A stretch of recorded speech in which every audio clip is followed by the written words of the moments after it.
Selamat malam semuanya. Balik lagi nih di podcast Opini Tengah Malam.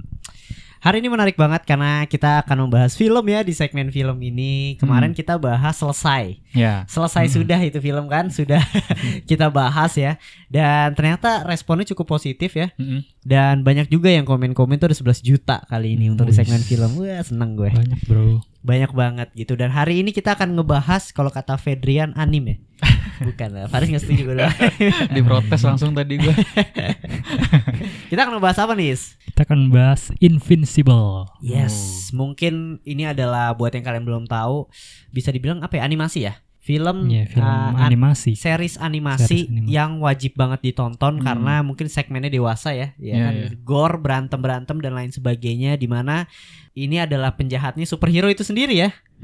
Gitu. Jadi buat kalian yang udah tahu dan udah nonton, mungkin baca komiknya juga, nih cocok banget untuk didiskusin bareng. Kita ngobrol bareng kayak gini. Tapi buat kalian yang belum nonton bisa dengerin juga ya, karena mungkin bisa jadi rekomendasi kalian untuk tontonan animasi yang dewasa gitu. Ini superhero bukan lah, ya superhero. Superhero. Gitu. Jadi superhero. Dewasanya tuh bukan maksudnya dewasa yang aneh-aneh ya gitu, tapi dewasanya tuh lebih ke berantem. Gitu. Mungkin kalau kayak gitu langsung aja deh pasang kacamata konspirasinya, tetap open minded, balik lagi di podcast Opini Tengah Malam.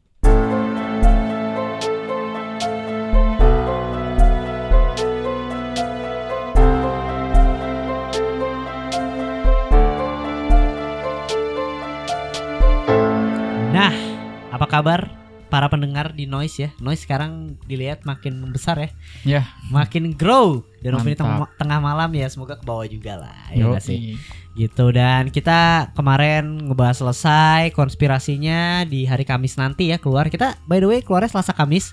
Selasa untuk film, Kamis untuk konspirasi gitu. Menarik banget gak sih? Betul. Tak perlu berlama-lama, kita akan bahas Invincible gitu. Ini salah satu apa ya, menarik ya. Gue juga nonton ini, by the way kalian kalau nonton itu di Prime Video. Gitu. Baru 1 season, episodenya 10 ya. 10. 8. Durasinya juga gak lama ya, 30 menit ya. 40. Cukup lama ya berarti untuk animasi ya. Dan udah diperpanjang sampai season 3 bro. Oh udah confirm. Iya. Udah confirm. Mantap. Langsung ke season 3. Tapi komiknya tuh udah selesai ya? Komik udah selesai dari tahun 2015 kalau. Lu udah nonton? Udah baca sampai habis. Gua udah baca sih. Endingnya berarti lu tahu? Endingnya tahu. Epic.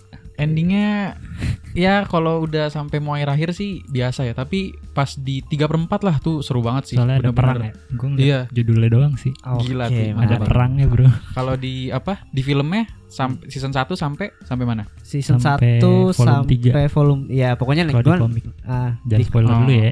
Spoiler dulu bro. Gitu. Jadi by the way mungkin ya segmen film kita juga lebih kayak pop culture gitu, jadi akan ngebahas komik sama film juga ya. Iya, gitu Marvel kan. Nanti gua bakal bahas. Invincible di Prime Video ya, kalian bisa nonton di sana. Legal, nonton yang legal kalau bisa gitu. Kalau memang pengen nonton Invincible tapi mager berlangganan, free trial aja coba, ya nggak? Kayaknya legal kan. Tuh, dan by the way ya, animasinya itu pemainnya tuh terkenal setahu gue ya. Di sini tuh ada J.K. Simpson buat kalian yang J.K. Simmons tuh yang ininya Spider-Man ya. Apa namanya? Iya kan, awalnya gue kira yang main cuma J.K. Simmons sama Stephen Yeun doang tuh yang gue tahu dari Walking Dead. Ternyata pas gue nonton ada kan kayak kostumnya kan, lah ini suara Mark Hamill. Pas gue cek, iya bener ternyata dia. Terus ada Gillian Jacobs, ada Seth Rogen jadi Ellen di Alien bro. Alien favorit kita. Gila. Suaranya Seth Rogen lagi, best. Yes, pokoknya banyak banget sih ya. Ternyata ini adalah salah satu animasi yang menurut gue menarik, gore banget ya dan lain sebagainya gitu. Mungkin Faris bisa kasih tahu dulu deh sinopsisnya tuh kayak gimana sih? Ya intinya sih kayak kehidupan sehari-hari superhero remaja. Sebenarnya mirip ke Marvel DC juga.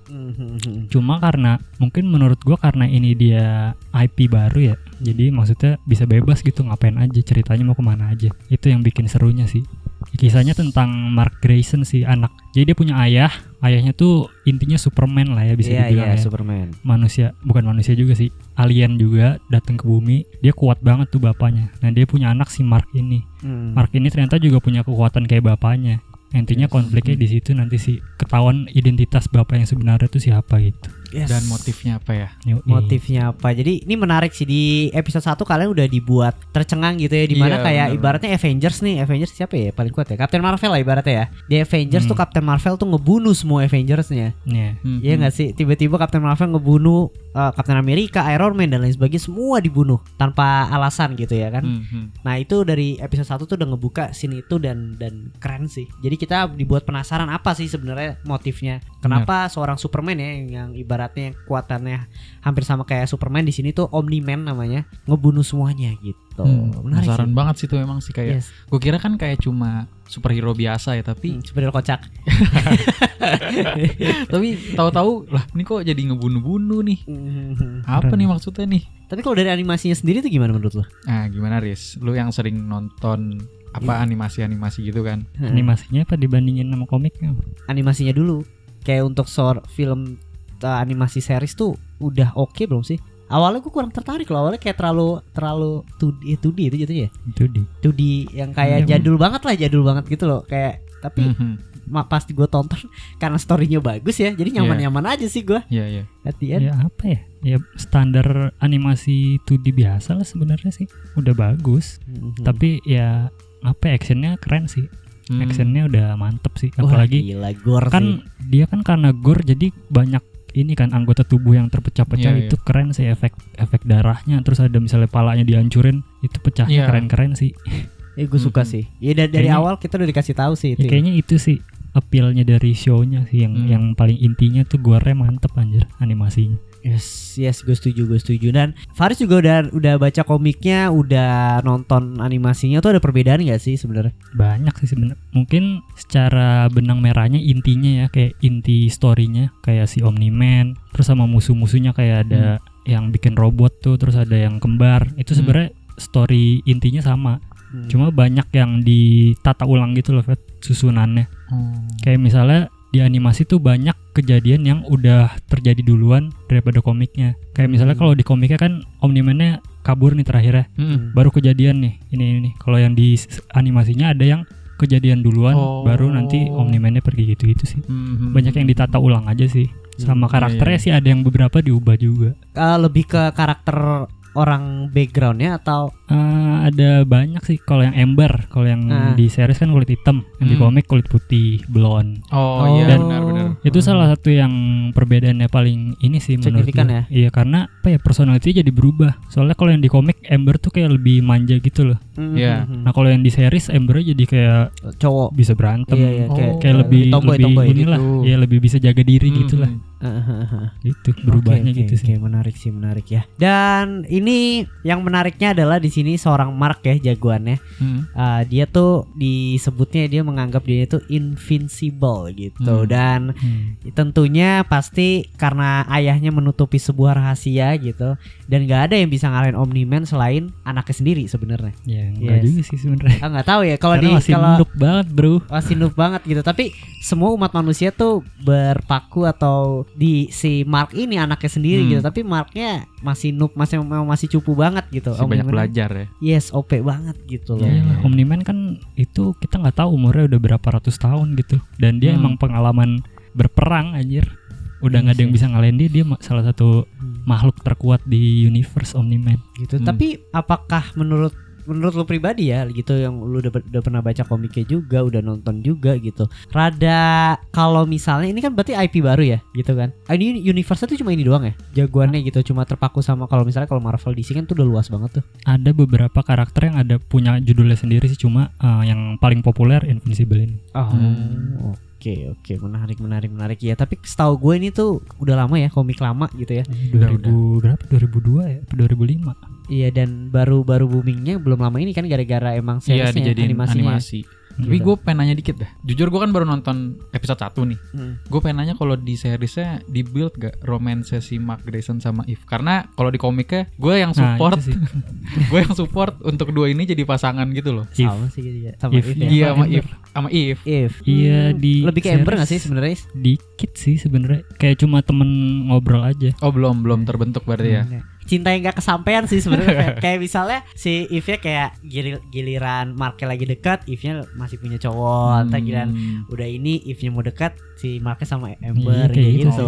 Agak mirip, cuma yang di animasinya agak dikurangin dikit ya porsi mereka in frame-nya. Kalau di komik kan mereka banyak tuh kerja superhero bareng. Iya benar. Jadi kan sini, makin mendukung gitu kan. Ketemunya agak lumayan jarang sih. Yes. Oke, menarik sih ya untuk hubungan antara si Mark dan Eve ini sebenarnya. Kayak gitu.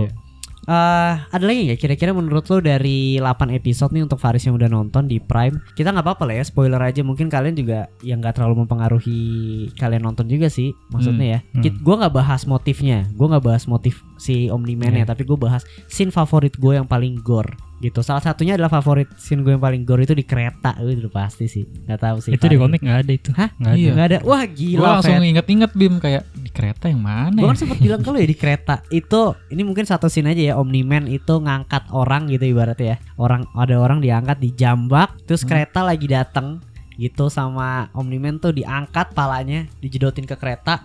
Itu kereta tuh hancur. Jadi orang itu ngelihat semua yang di dalam kereta tuh mati. Jadi kayak kereta itu jebol gitu loh. Der.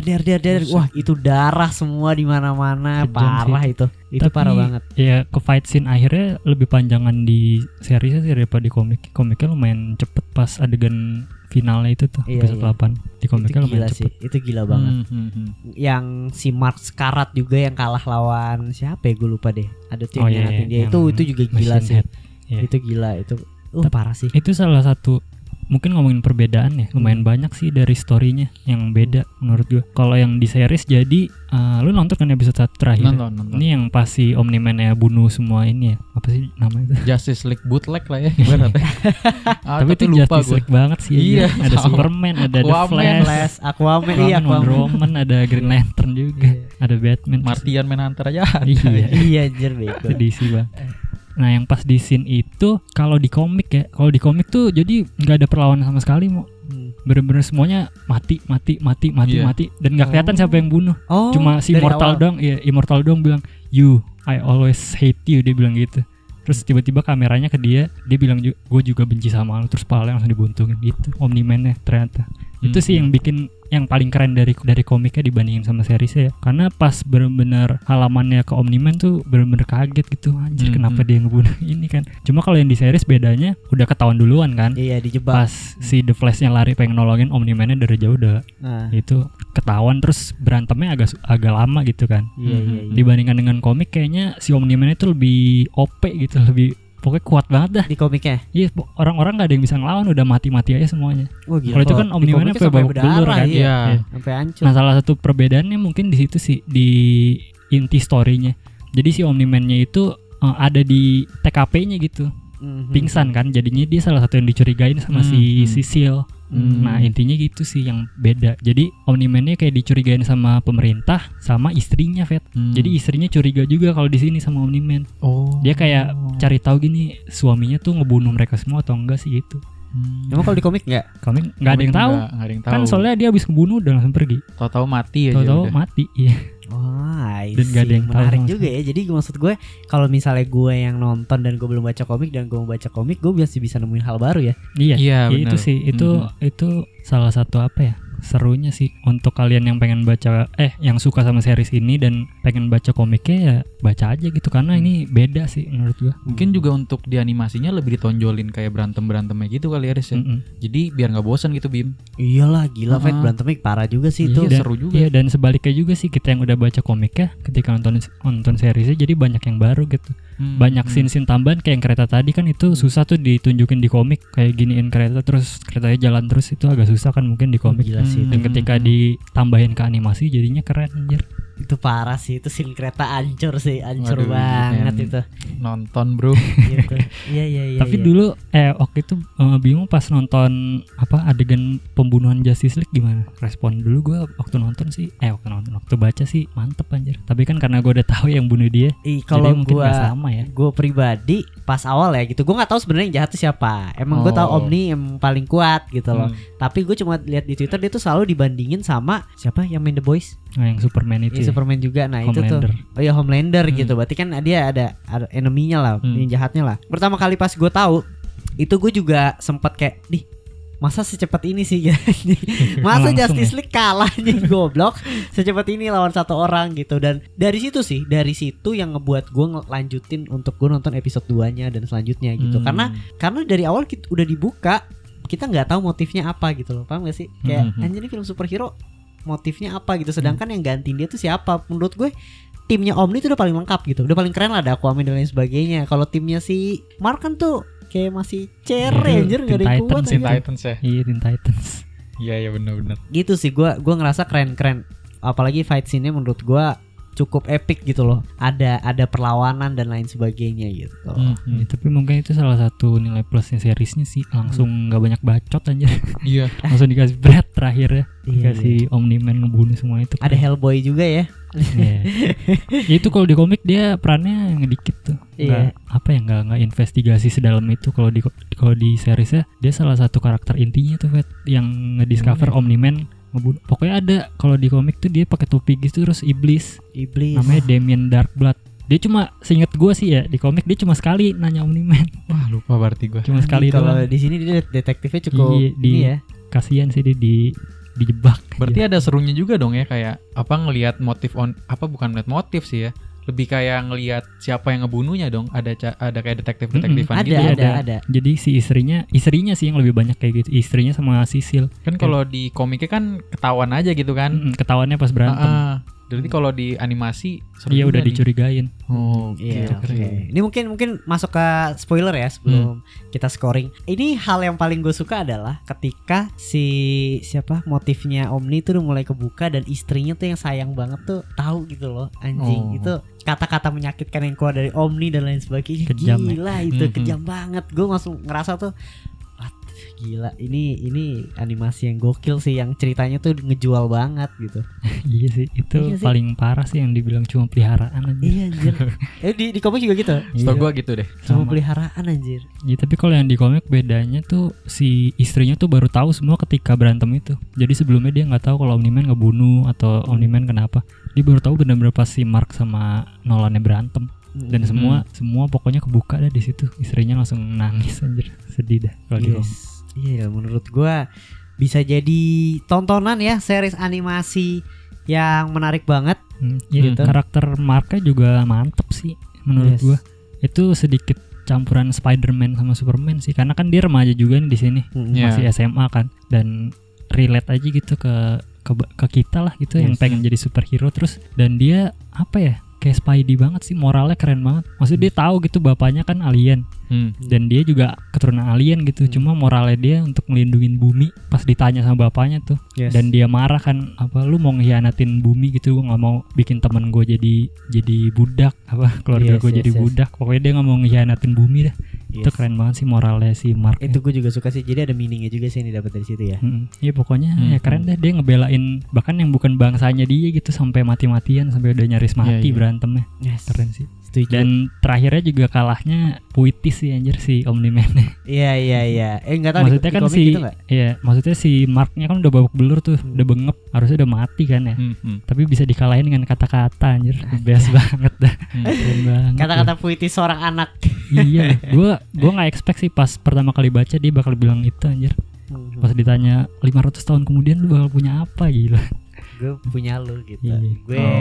Kita berdua dead gitu, anjir merinding. Tapi kalau yang di komik tuh ya, pas dia bilang I'll have you dead, langsung keluar air mata itu Omni-Man langsung cabut. Kalau yang di animasi kayak masih nahan sedih gitu ya. Cuma kayak bingung terus cabut, baru pas terbang keluar air mata gitu.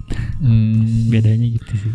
Ekspresi. Menarik ya. Menarik banget sih. Bisa kalian tonton. Kalau kalian yang udah nonton bisa langsung komen-komen juga lah ya. Iya. Menjadi series animasi yang menurut gua wajib banget gitu. Dan menurut gua bakal masih panjang sih anjir seasonnya. Sumpah. Berharap diterusin sih, minimal sampai 3/4 lah. Di komik aja gila anjing. Musuhnya tuh banyak banget. Bener. Bervariasi banget ya Riz ya. Dan di series season 1 kita udah dapat beberapa kan tuh mirip-mirip di komik tuh. Dia setupnya bagus. Jadi dari awal ditunjukin kalah dan bersiap lagi gitu loh untuk balas dendam gitu kan, banyak kan. Di komik juga kayak gitu. Dan terakhirnya diliatin banyak pas season 1 akhirnya tuh ya, kayak banyak villain-villainnya yang lagi itu ada Doc Seismic yang ada pasukan lavanya tuh. Terus ada si Reaniman yang robot di hire sama Cecil gitu banyak banget dah. Iya. Ada si kembar juga. Tapi memang berharap banyak sih ini. Setelah mendengar percakapan tadi kan animasinya dibuat lebih fresh, lebih banyak adegan berantem. Ya semoga bisa terus sih. Karena nanti bakal ada plot twist lagi. Iya anjir di akhir-akhirnya kayak wah gila sih. Jalan ceritanya mantap banget sih. Iya, enggak sabar sih sama dieksplor si Ellen the Alien, itu juga salah satu karakter favorit di komiknya tuh. Ih gila gue gak sabar juga. Nanti ada arc Field Through Mid War Bim. Wah itu gila banget dah. Itu seru banget sih. Pokoknya tuh apa ya, ini komiknya gila juga sih. Maksudnya bukan di bumi doang gitu. Jadi mereka sampai keluar angkasa gitu story-nya. Iya karena kan di season 1 pun kita udah di-reveal ada orang yang ada yang Mars juga. Nanti itu bakal ke bumi nyerang itu gitu-gitu keren-keren lah. Luas juga sih sebenarnya sih kalau tadi lu tanya. Perangnya antar planet bahkan bukan bumi doang itu. Ada multi dimension malah. Oh iya si Engvi itu ya. Iya. Tapi menurut lo ada possibility untuk dibuat live action ya sini nih? Nah, setahu gua ada deh karena boomingnya animasi ini tuh dibuat, setahu gua. Masih nyari gitu, masih fancast lah gitu. Siapa ya yang jadi Omni ya? Menurut lo yang cocok ya? Omni man, John Hamm. Menurut gua. Bisa, itu bisa. Siapa tuh? Iya kan? Cek John Hamm. Iya, Marknya siapa Riz? Vino G. Bastian. Reza Radian dah. Dikit-dikit Reza Radian. Dikit-dikit Reza aja. Tiba-tiba Vino ya. Aduh, oke lah ya kita pembahasan kita sudahi saja untuk Invincible, salah satu animasi yang wajib banget kalian tonton. Dari gue cukup menarik ya. Mungkin gue 8/10 ya, 8/5/10 lah. Gue suka sama animasinya. Di Faris? Iya 8,5. Iya lu gak usah nilai, lu gak nonton Fer. Ya cuma 1 episode doang. Tapi komiknya bagus ya. Komiknya bagus sih. Itu salah satu komik superhero terbaik sih. Yes, gitu. Ya mungkin bisa capek baca Marvel, capek baca DC, bisa jadi alternatif ya. Iya, karena itu tadi sih yang gue bilang. Dia tuh bagus karena bikin karakter baru gitu. Jadi mereka bisa nge-explore apapun yang mereka mau. Kalau misalkan contoh Spider-Man gitu, ketika di-explore Superman lah ya, kan Omni-Man mirip Superman tuh. Ketika di-explore Superman jadi jahat di kanannya, loh kan Superman karakternya nggak kayak gini, dari protes ini, Batman nggak kayak gini gitu kan. Mungkin karena mereka karakter baru, explore-nya lebih sesuka jauh mereka dan lebih bebas lah ya. Bagus ya. Development moralnya juga naik terus sih, bagusnya gitu. Yang dari awalnya masih labil, di akhir-akhir jadi lebih mature gitu. Iya, itu serunya komik indie sih sebenarnya. Oh ini indie ya? Iya, kan mereka emang publisher yang di bawahnya Marvel DC. Iya mungkin. Semoga masuk webtoon. Enggak lah canda. DC masuk webtoon. Iya itu webtoon. Jadi bisa baca gue juga kan. Gitu. Ya by the way kalau mau baca komiknya di mana? Gue bacanya sih di Comixology 90.000 sebulan. Itu ada volume 1 sampai 10. Lumayan lah. Nah, habisnya tuh 20-an ya. Yes, kita cobalah baca nonton dengan apapun yang legal ya gitu. Dan mungkin kalau misalnya nggak punya duit, cari patungan lah sama temen ya nggak sih, kan bisa dibaca bareng kan. Berarti masih legal. Atau beli komiknya jual lagi bisa ya, kayak gitu. Oke lah, segitu aja untuk di podcast Opini Tengah Malam. Kalau seru kalian bisa komen-komen. Gue pengen tahu juga komentar-komentar kalian gimana nih. Kita kemarin udah bahas film Indonesia selesai, rekomendasi, sekarang animasi. Iya. Gitu. Bener, jadi kita sekalian tes ya kita sekalian tes mana nih yang paling menarik gitu, dan akan kita kupas lagi. Oke, segitu aja dari podcast Opini Tengah Malam. Jangan lupa dengerin episode selanjutnya Bruce Lee di hari Kamis. Jangan lupa follow sosial medianya Opini Tengah Malam. Gitu aja. Sampai ketemu di episode berikutnya. Bye dan selamat malam.